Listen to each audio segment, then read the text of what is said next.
Let's see if it'll focus there. Come on, baby.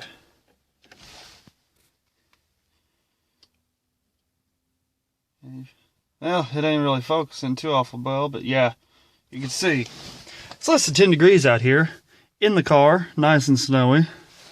So, I have to be at work. I don't know that this car is ever fired up in this low temperature, but we'll give her a shot. Give her about 4 pumps.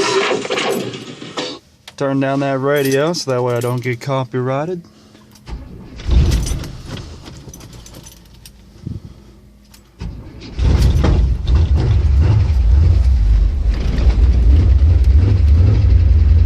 And this is how you know it's cold.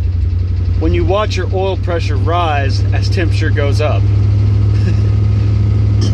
It's also how you know you're running 2050. Now don't call me too awful crazy. I have had a heater in the oil since last night. Oh yeah. At least she's not too awful hard to start. For a Holley carburetor with no choke on it on a small block 400, I'd say it's pretty good.